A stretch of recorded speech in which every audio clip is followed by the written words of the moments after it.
साईं राम। आप सभी भक्तों को मेरा प्यार भरा प्रणाम।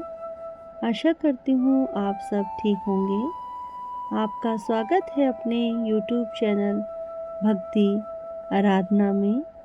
भक्तों, आज हम साईं सचरित्र अध्याय 7 सुनेंगे, जिसमें साईं बाबा की सर्वज्ञता, उनकी करुणा और भक्तों के मन की सूक्ष्म इच्छाओं को पूरा करने वाली अद्भुत लीलाएं वर्णित हैं। यह अध्याय हमें यह समझाता है कि साईं बाबा केवल शरीर में नहीं, भक्तों के मन और आत्मा में भी विचरण करते हैं। तो आइए भावपूर्वक सुनते हैं साईं सचरित्र अध्याय 7, साईं की सर्वज्ञ लीला।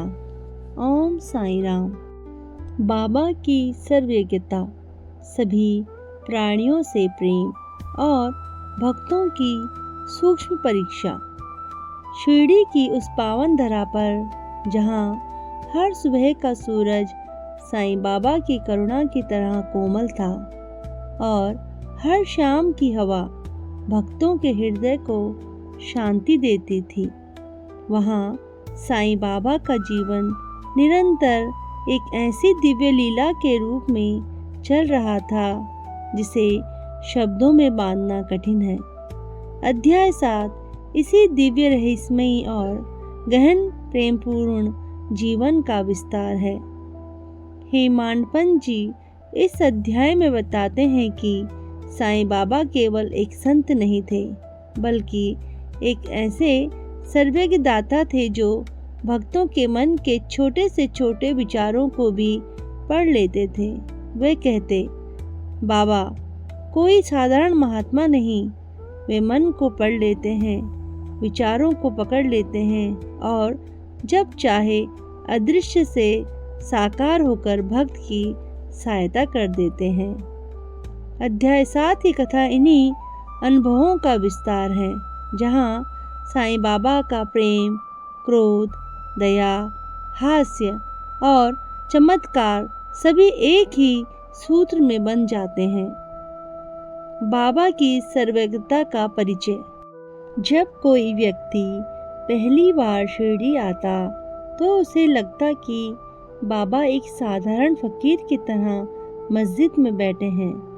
वे कभी किसी से पैसे नहीं मांगते, कभी दिखावा नहीं करते और जो कुछ देते हैं वही सीधा सरल और बिना अपेक्षा के देते हैं।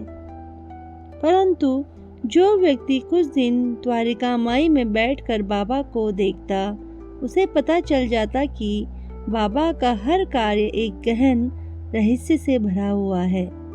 वे किसी के आने से पहले ही जान लेते कि वह क्या चाहता है। किसी के मन में यदि कोई प्रश्न होता तो बाबा जवाब पहले ही दे देते। किसी भक्त को घर पर जो समस्या हो रही होती, उसका समाधान बाबा शिरडी में ही कर देते, चाहे वह भक्त उनके सामने हो या दूर कहीं। हेमाडपंत बताते हैं कि बाबा कहने के लिए मस्जिद में बैठते थे, पर उनका कार्य क्षेत्र पूरे संसार में फैला हुआ था। मन की बात जानने वाले साईं। उस समय शिरडी में अनेक भक्त अलग अलग स्थानों से आते थे। कई लोग मन में शंका और जिज्ञासा लेकर आते, क्या बाबा वास्तव में भगवान का स्वरूप है? क्या वे सच में मन पढ़ते हैं? क्या यह केवल संयोग है या लीला? एक बार एक नया आगंतुक बाबा के पास आया। उसने मन ही मन सोचा, अगर ये वास्तव में संत हैं तो मेरे मन की बात जान लेंगे। बाबा तुरंत बोले, अरे तेरे मन में जो है वह मुझे सब दिखता है। तुझे विश्वास चाहिए? ठीक है, पहले अपना मन साफ कर, फिर मुझसे कुछ मांगना। वह व्यक्ति आश्चर्यचकित रह गया। उसने कुछ नहीं कहा था, फिर भी बाबा ने जवाब दे दिया। यह थी बाबा की लीला। नम्र, सरल परंतु अद्भुत। हेमाडपंत जी का अनुभव, दही चावल की लीला। अध्याय 7 का सबसे प्रसिद्ध प्रसंग है हेमाडपंत के मन में उठे गुड़, घी और दही चावल के विचार का प्रसंग। एक दिन दोपहर के समय बाबा मस्जिद में बैठे थे। उस समय भगवान भक्ति की बातें चल रही थी। तभी एक भक्त ने बाबा को भोग के लिए ताजे दही चावल ला कर दिए। उन्हें देखकर हेमाडपंत जी के मन में विचार आया, अरे कितना स्वादिष्ट होगा यह दही चावल, काश मुझे भी थोड़ा मिल जाता। यह विचार उनके मन में केवल क्षण भर आया था। उन्हें खुद भी लगा कि यह इच्छा अनुचित है। उन्होंने जल्दी ही अपने मन को रोका और चुपचाप बैठ गए। परंतु साईं बाबा कहाँ किसी भक्त की छोटी सी इच्छा भी अनसुनी करते हैं। अचानक बाबा बोले, अरे हेमाडपंत, इधर आओ। हेमाडपंत जी चौंक गए। उन्होंने सोचा कि शायद बाबा कोई काम बताने वाले हैं, पर बाबा ने कटोरा उठाया और उसमें से दही चावल की 2 बड़ी बड़ी मुट्ठियां लेकर सीधे उसके सामने रख दी। फिर मुस्कुराते हुए बोले, ले खा, यही तो तू चाहता था। तुझे लगता था कि तेरी इच्छा मुझे पता नहीं चलेगी। हेमाडपंत जी शर्मिंदा भी हुए और भावुक भी। उन्होंने सोचा, बाबा ने मेरे मन की बात जान ली, पर मैं कैसे खाऊं, यह तो भोग है। बाबा मुस्कुराते रहे। उन्होंने कहा, जो दया से प्रेम से दिया गया है उसे प्रसाद समझकर खाओ। हेमाडपंत जी ने वह भोजन ग्रहण किया। उनकी आंखें भर आई। उन्हें समझ आ गया कि बाबा केवल बड़े संकट नहीं मिटाते, बल्कि भक्त की छोटे से छोटे विचार को भी पूरा करते हैं, बस उसके भीतर प्रेम और निश्चय हो। ओम साईं राम। बाबा का करुणापूर्ण स्वभाव और उनकी डांट में छिपा प्रेम। बाबा कभी कभी भक्तों को डांटते भी थे, पर उनकी हर डांट में भी प्रेम भरा होता था। कई लोग बाबा की कठोर आवाज सुनकर डर जाते, पर कुछ दिन संग रहने पर समझ जाते कि बाबा की हर बात एक औषधि की तरह है। कड़वी लगती है पर लाभकारी होती है। एक बार मस्जिद में भीड़ थी। एक भक्त अपने परिवार की परेशानी लेकर आया, लेकिन वह बोलने से पहले ही रोने लगा। बाबा ने उसे देखकर कहा, क्यों रोता है? मैं क्या तेरे दुख नहीं जानता? सब ठीक कर दूंगा, पहले अपने मन को संभाल। बाबा की आवाज़ तेज थी, पर शब्दों में करुणा थी। वह भक्त तुरंत शांत हो गया और मन को हल्का लेकर लौट गया। यह था बाबा का अनोखा तरीका। वे एक पल में कठोर दिखते और अगले ही पल कोमल, परंतु इन दोनों रूपों के पीछे वही दिव्य प्रेम था। आध्यात्मिक शिक्षा, श्रद्धा और सबूरी। अध्याय 7 का मुख्य संदेश है श्रद्धा और सबूरी। बाबा कहते, जो मुझसे जुड़ना चाहता है वह पहले अपने मन को स्थिर करे, श्रद्धा रखे और धैर्य रखे, बाकी सब मैं कर दूंगा। कई भक्त तुरंत परिणाम चाहते थे। वे सोचते थे कि बाबा कुछ जादू करेंगे, लेकिन बाबा ऐसा कुछ नहीं करते थे। वे समय के साथ भक्तों को परखते थे। वे देखते कि भक्त का विश्वास सच्चा है या नहीं। जब भक्त का मन पूर्ण विश्वास में बदल जाता, तब बाबा एक छोटी सी लीला से उनका जीवन बदल देते थे। लीलाएं जो मन को बदल देती हैं। अध्याय 7 में कई संकेत यह बताते हैं कि बाबा की लीलाएं केवल चमत्कार नहीं थी, वे मन की परिवर्तन प्रक्रिया थी। एक भक्त था, अहंकारी, धनवान, पर भीतर से दुखी। उसने बाबा से पूछा, आप मेरे दुख क्यों नहीं दूर करते? बाबा शांत होकर बोले, तेरे दुख का बीज तेरे भीतर है, पहले उसे निकाल, फिर मैं तुझे सुख दूंगा।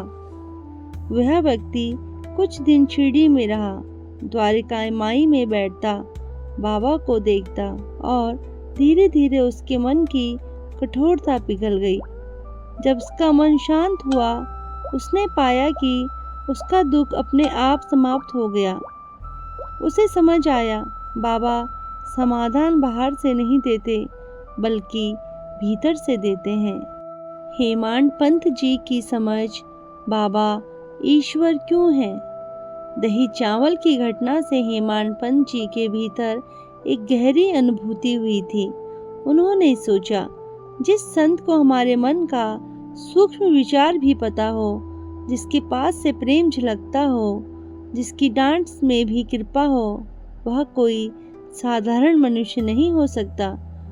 उन्होंने निष्कर्ष निकाला, बाबा ईश्वर के उस स्वरूप में है जो मनुष्य बनकर भक्त के दुख को समझता है और उसके जीवन को अपने स्पर्श से बदल देता है। बाबा की शिक्षा, हर प्राणी में ईश्वर है। बाबा केवल मनुष्यों से प्रेम नहीं करते थे, वे पक्षियों, कुत्तों, गायों, बिल्लियों से भी उसी प्रेम से बात करते। वे कहते, ये सब मेरे ही स्वरूप हैं। जिनके प्रति दया है, उसका जीवन कभी अंधकार में नहीं होता। कई भक्तों ने देखा कि बाबा पहले भोजन पशुओं को देते हैं, फिर स्वयं खाते थे। वे कहते, जो भूखे को खिलाता है वही मुझे खिलाता है। यह शिक्षा आज भी हर साईं भक्त के जीवन का आधार है। ओम साईं राम। अध्याय का सार। बाबा सब जानते हैं, सब देखते हैं। अध्याय 7 यह स्पष्ट करता है कि बाबा की कृपा केवल दृश्यमान स्तर पर नहीं, बल्कि सूक्ष्म स्तर पर भी काम करती है। जो भक्त शंका लेकर आता है, बाबा उसके भीतर विश्वास जगा देते हैं। जो प्रेम लेकर आता है, बाबा उसे 1000 गुना प्रेम देकर लौटाते हैं। जो दुख लेकर आता है, बाबा उसकी जड़ काट देते हैं। चाहे वह कर्म हो, मन हो, अहंकार हो या भय। और जो मन में इच्छा दबाकर आता है, बाबा उसे भी पूरा करते हैं, जैसे दही चावल की इच्छा। अध्याय 7 का अंतिम संदेश। साईं बाबा कहते हैं, अगर तुम मेरे हो तो मैं तुम्हारा हूँ। तुम जहाँ भी हो, मैं तुम्हें देखता हूँ। तुम्हारे मन में जो आता है, वह मेरे पास पहले पहुँचता है। इस अध्याय का सार यही है, साईं भक्त के मन को भक्त से पहले जानते हैं। वे उसकी परीक्षा भी लेते हैं और पूर्ण करते भी हैं। वे उसकी छोटी से छोटी इच्छा भी सुनते हैं और बड़े से बड़ा दुख भी हरते हैं। ओम साईं राम। अध्याय 7 यह सिखाता है कि बाबा से जुड़ने के लिए धन, ज्ञान, बुद्धि की आवश्यकता नहीं, बस श्रद्धा और सबरी रख चाहिए। जहाँ श्रद्धा है वहाँ चमत्कार है, जहाँ सबरी है वहाँ साईं है। ओम साईं राम। प्रिय भक्तों, यह था साईं सच्चरित्र अध्याय 7। एक ऐसा अध्याय जो हमें बताता है कि साईं बाबा भक्तों के मन की बात को उनके कहने से पहले ही जान लेते हैं। उनकी करुणा बिना सीमा की है, उनका प्रेम असीम है और उनकी लीला अनंत।